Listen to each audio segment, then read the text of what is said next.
Welcome to Behind the Investigation with Atlanta News First Investigates. I'm Chief Investigator Brendan Keefe, and I'm joined now by investigative reporter Sierra Cummings. Good to see you, Sierra. I'm so glad to be here. You know, this is a passion project of mine.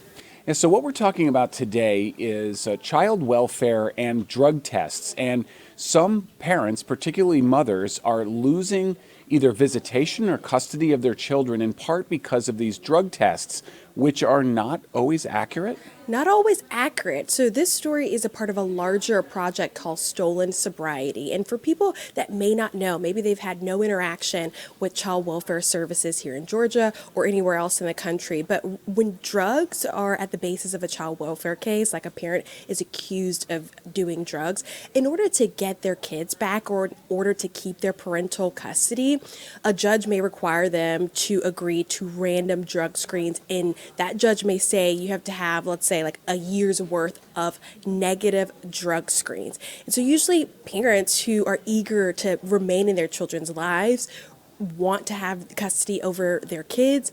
They will agree to these random drug screens for about a year. That's the average order. And what we found is there's been several families who've reached out to Atlanta News First Investigates that says, hey, I am going to be fully transparent with you. I've struggled with a drug addiction. I admit that I've had relapses early on, but I am sober right now. I've been sober for years, and I've been fighting to get my kids back.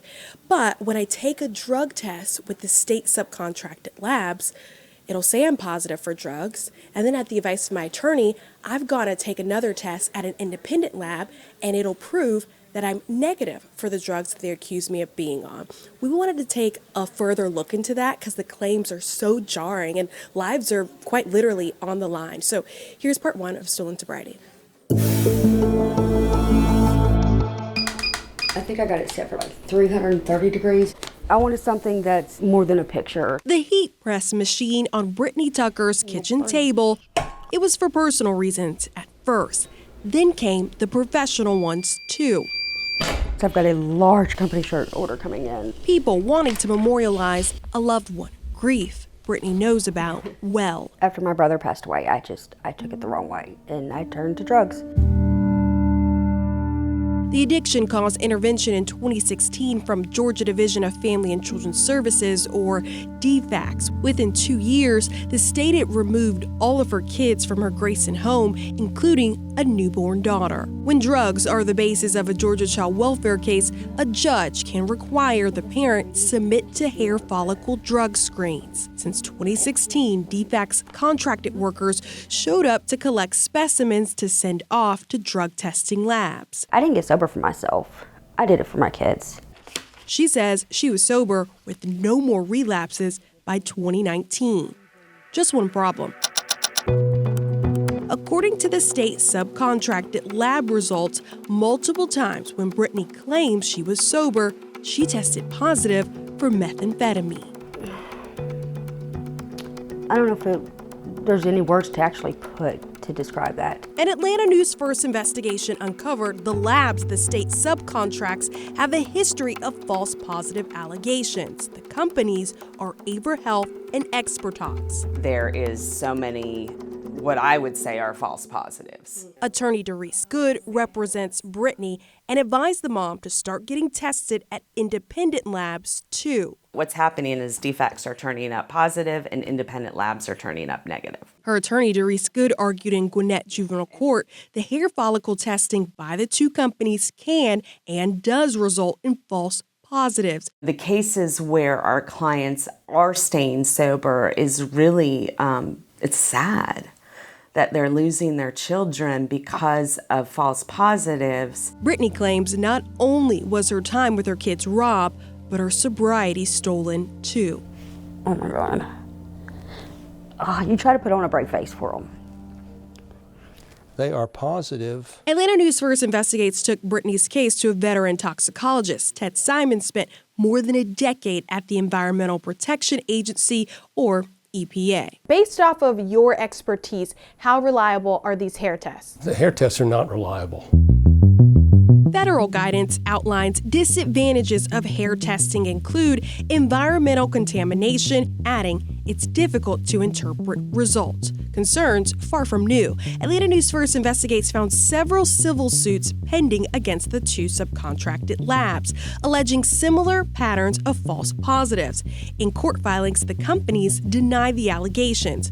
In Michigan, the Child Welfare Agency terminated its contract with Avra Health over the claims. And in Texas, ExpertTalk's license revoked after allegations of inaccurate results and misconduct. And here in Georgia, our Atlanta News First investigation uncovered since at least 2018, DFCS leadership has known about major issues. State records show emails, reviews, and complaints from DFCS workers. Avra Health allegations: 3 false positives in one case. The testing is not 97 to 99% accurate. False positive. Training and cross-contamination. A county juvenile judge saying they will no longer accept the results in their courtroom.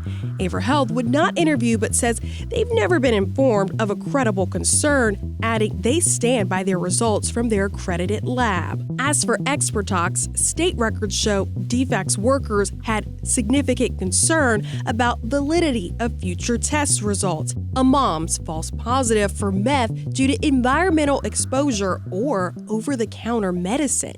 ExpertTalk's now responding. I was hired as a lab director to address laboratory operation concerns. That's Dr. James Borland, the ExpertTalk's lab director, hired in 2022. He says he's implemented a 2-step approach to testing and confirmation now. He maintains there's no current pattern of faulty results. But Borland admits to knowing of at least one recent Georgia claim of a false positive hair test. He found the explanations of environmental contamination or the use of over-the-counter medicine were plausible. I would agree that I can't rule out external contamination. Turns out the company did not run a specialized test in that case. Historically, they haven't run it in other cases either. The test is called DL isomer, and although not required by the state, it could help rule out concerns of false positives because the method can determine legal forms of methamphetamine like nasal spray or an inhaler. But why don't you guys use the test that would help? We've performed a study. I agree. The DL isomer test is what needs to be done. I mean, these are people's kids being taken away. So you're saying the test wasn't being used up front at the labs in Georgia, but you're willing to make sure that test is available at the labs in Georgia now? This had nothing to do. Well, I memean, if we did the test and we didn't do an isomer test, then I'm willing to send it out to get an isomer test done. Borland explains they didn't always have access to the specialized test, but he says now he'll make it a priority across Georgia. It's just difficult to find a lab that can effectively do it. But I mean, there are lives literally on the line, so it's... Yeah, we can do that. And I'll make it my priority. A move Brittany Tucker wishes would have come sooner. Back in her kitchen, this time she gets to use the heat press to memorialize a thank you. These are like little tote bags that I made for her attorney. Without her, like, none of this would be possible. The DFCS case officially closed, her kids finally home. Parents don't quit on their kids or quit fighting, especially if they're in the right. So that was Brittany Tucker's story, and as you can see there, she is so fortunate to have her case officially closed by the state, and she has her older kids back home. We mentioned in that story, as a result of this ongoing investigation by the state, she had a newborn daughter taken away from her. With all of this back and forth, she ended up giving that newborn daughter up. That newborn daughter went through an adoption. And she said it was something she agreed to early on in this process because she was so defeated by the drug screens that were coming back false positive, according to her and her attorney. But, you know, right now, DFCS typically does not go into detail about case specifics. They always cite privacy, right? So they didn't talk about Brittany Tucker's case, but they say anytime there's an allegation of a false positive, they require a lengthy sheet of confirmation from the labs they work with. Sierra, did you ever figure out why they're getting these false positives, particularly on these hair follicle tests? Are they susceptible to false positives, or is there something going on with these vendors? You know what? I think it's a little bit of both. We touched on it in that story with the expert who retired from the EPA, Ted Simon. And experts like him stand firm in their belief that hair follicle testing itself is not reliable. And we walked you through some of the scenarios that would make it unreliable according to federal guidelines, which is it's just difficult to interpret some of those results, that there's hair color bias, that the darker the hair, the more melanin that binds to it. And so it might, the hair follicle test might confuse like basic legal drugs, like a nasal spray, an inhaler, with an illicit type of drug. So there are experts that say hair follicle tests aren't reliable in the sense that it's hard to interpret them altogether because of the varying factors. But there are other people on the other side that say these two labs have questionable practices, and the evidence confirms that they have questionable practices. We mentioned Avra Health no longer having a contract with Michigan's Child Welfare Agency because of the allegations of false positives. We mentioned in that story Expertox, the other lab contracted to do work here in the state of Georgia. They've had issues out in Texas. They lost their license. They can't operate in the state of Texas because of some of these same allegations of false positives. So it's a recipe for concern, and as it stands right now, those are two of the big providers doing the work in the state of Georgia. And I also want to point out, Avra Health at one point did have a direct contract with the state of Georgia. Years passed and they no longer have a direct contract with the state of Georgia. Expertox never had a contract with the state of Georgia, but these two companies are able to do the work because what happens is the state will contract companies to do holistic, like 360 care, maybe therapy services, job resources, all those things. And those contractors, when it's time to provide services for drug screening parents, those companies don't do drug screens. So they can have their workers maybe collect the sample, maybe cut off the hair and get the sample, or collect the urine sample. But they ultimately have to ship those specimens off to a lab. And the labs that the state contractors use, those labs belong to Avra Health and Expertox. And that's why you hear us in this ongoing project say DFCS subcontracted labs, because they don't have the direct contract. But the companies that do have the direct contract then subcontract the work out to these two big companies. Yeah, and then that's where the lack of oversight appears to be, because essentially you have no sort of chain of custody in terms of, who's the customer here. It's not the parent, clearly. It's the state, and then sort of filtered through their other vendors to these labs. And all of this would be academic, except the stakes are so incredibly high, because you're talking about losing your child or not getting your child back or not being able to visit your child. And that was the whole point of going clean in the first place. Yeah. Have some of the parents told you that they've almost relapsed because of this process, that, hey, I went and got clean and it didn't make any difference and it added stress to their lives? Yeah, so in Brittany's case, early on, she did have a couple relapses because of these test results. But as we mentioned in the story, by 2019, she says she was clean for good. She had a strong support system, therapy, a great group of attorneys, a great family circle. And so since then, she hasn't relapsed. But we've talked to some other families, and eventually you'll see their stories in the upcoming weeks where these moms say, you work so hard on your sobriety, and for it to be stolen from you, it could cause you to turn to the very substances you were doing years ago.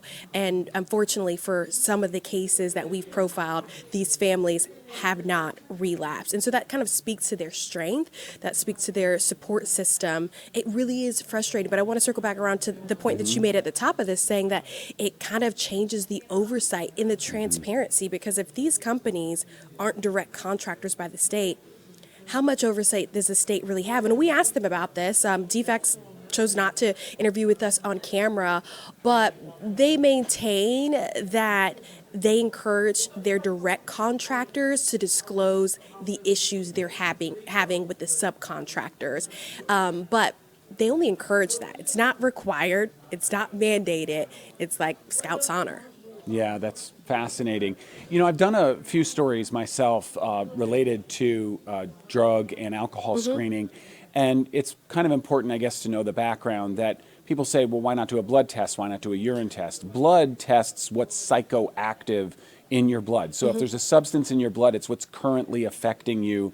If it's a drug, it's something that's currently affecting you. Right. That's why it's used so often in DUI investigations, for example, because it shows what was actually affecting you at the time the blood was drawn. Urine shows what you've been taking in the last day or two, because that would have been metabolized into the urine. They're actually testing for metabolites. Right. They don't test for the drug itself. Hair follicle tests are supposed to show historical drug use going back weeks, months. Yep. But the problem is trying to find that time horizon, right? I mean, Right. and especially when you're talking about particularly the differences in hair color, which obviously brings in a racial component too, because it's harder to detect accurately drugs in certain hair Yeah. types. All solid points. So it is up to the state to decide the type of specimen I want to point out. And so typically what DFCS does is they require a urine sample, or a hair follicle sample, or sweat patch. They'll sometimes even do nails, but it's not typical for the state of Georgia with these child welfare cases to do blood, to require blood tests on parents. But those are the ones that we've seen, and those are the more common ones, at least for the state of Georgia: nail, hair, urine, and sweat patches.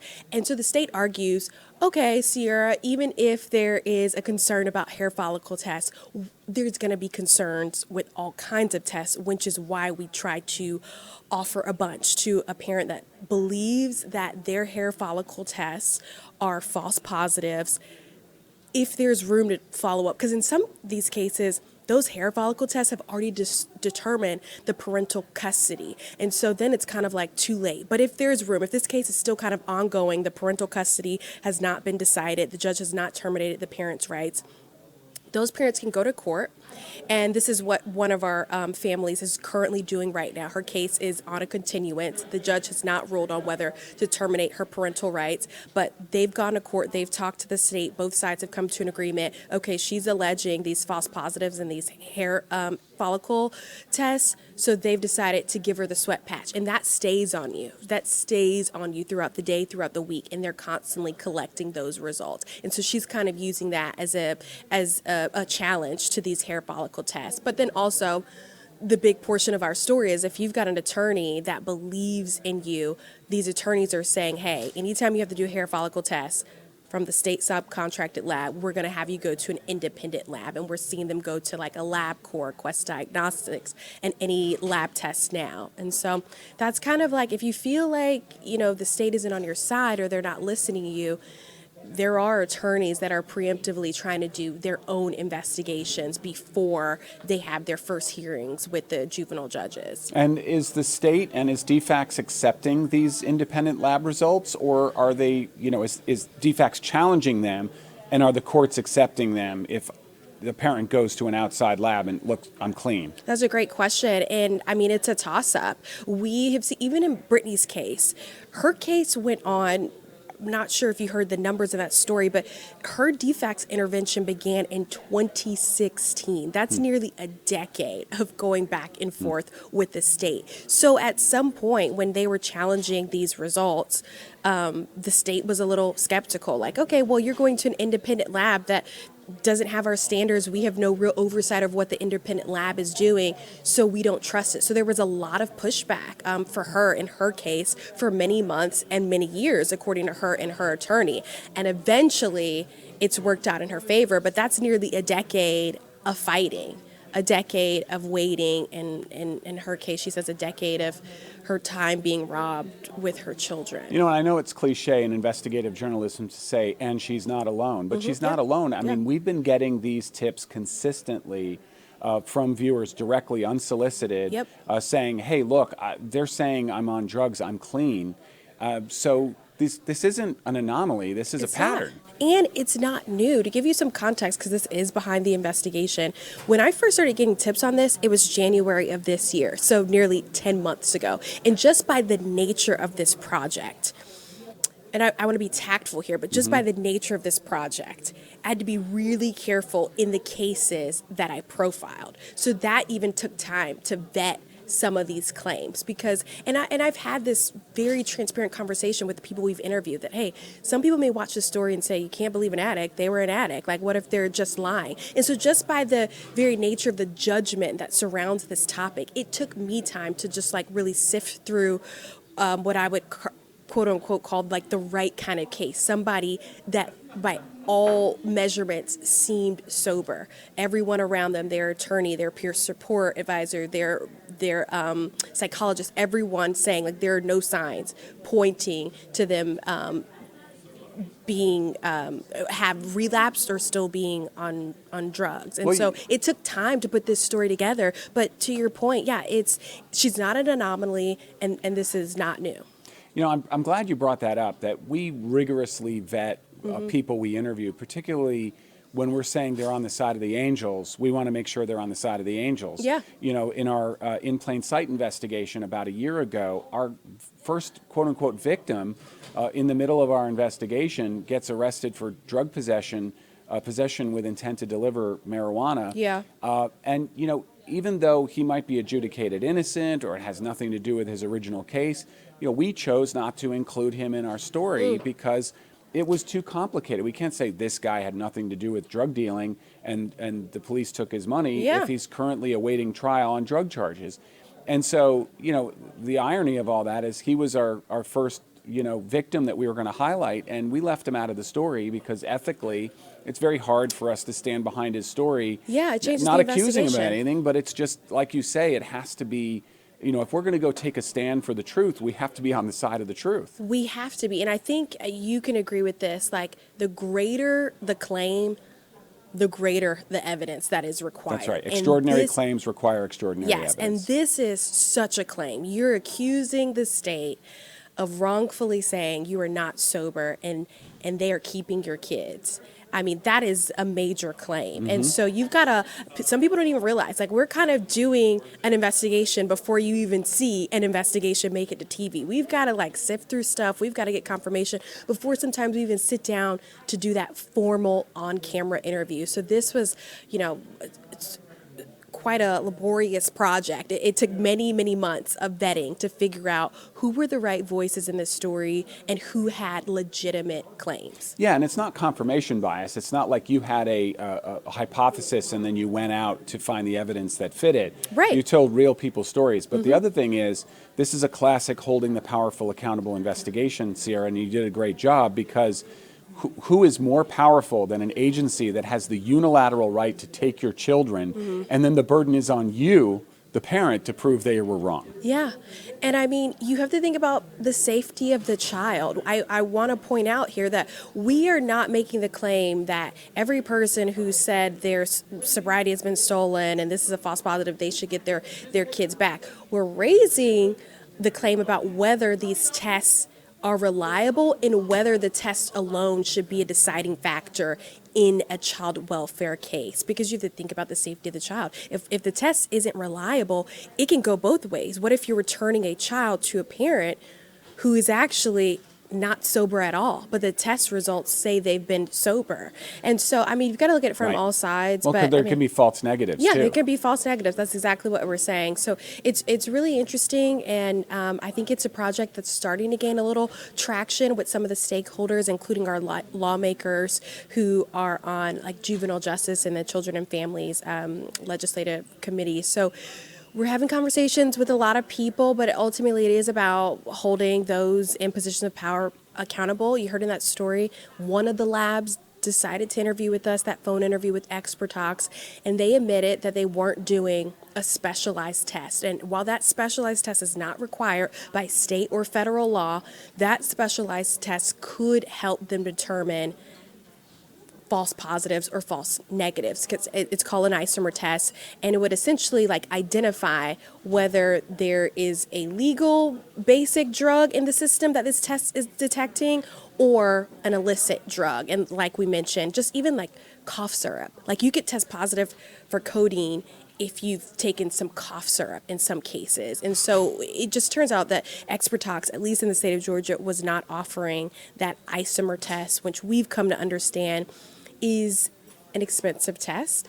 And according to the lab, it is difficult to find some other contracted labs who can effectively do it. So, I mean, but to the point of accountability, knowing that a test that could minimize some of these concerns wasn't being done, it's nice to see that they are committing to having it done for cases here in Georgia, and we'll continue to follow up to see what's actually happening. Well, maybe if they get that first positive, then they can go to the isomer test, and then they, which is more expensive, as a confirmation. But you only get what the customer orders, and the customer isn't the parent. The customer is the state's vendor. Right. And if there's no downside risk to the state or its vendor, then why would they bear the expense of that? Because the person who's paying the biggest price has no say in the matter. Yeah, man. You said it best. Including the children. I mean, at the end of the day, the agency is about protecting children, and everyone can agree on that. But, imagine growing up separated from a parent who even just wants to visit you. Yeah. The foster program, while commendable, has its problems too. It does. And so, this is a tough system to be in, even if everything works out great. It's an extraordinarily tough system to be in, but I mean, we'd be remiss if we didn't mention the whole reason for child welfare is to reunify families when possible. And so if there is a means to fact check and verify the very reason why you're keeping families separate, I mean, we hope the state would look into that further. Absolutely. I know you're working on part 2. What can you tell us a little bit about what we're going to see? Yeah, we are following a family out of Cherokee County, a mom who is in the process of trying to get her kids back. She is so fortunate to have a foster family who has her children, who's kind of like adopted her too. They've allowed her to still come to her kids' birthdays, to still hang out and have family time. So she has not, one could argue her relationship with her kids has suffered in some respect, but she at least gets to see them and interact with them, and she trusts that they're in a safe space because she's been able to interact with that foster family. But anyway, Deidreana has struggled with sobriety in previous years, but for the last 3 years, she says she has been sober. She has not relapsed. She is responsible by all metrics. She has her own car. She makes her car payment. She has her own apartment. She pays her rent. She has a job. She seems responsible by all accounts, and she's fighting to get her kids back. But the last few tests that she has taken have said she is positive for meth. And so we're following her through this case. And as I mentioned, she's got a team of attorneys, and her attorneys have advocated that anytime she has to do a random drug screen with the state subcontracted labs, that she goes to an independent lab and also gets a hair follicle test from that independent lab. But she's fighting her case right now. The state has not made a decision on her custodial rights. They've offer that continuance. They gave her the sweat patch on top of every other specimen they're testing.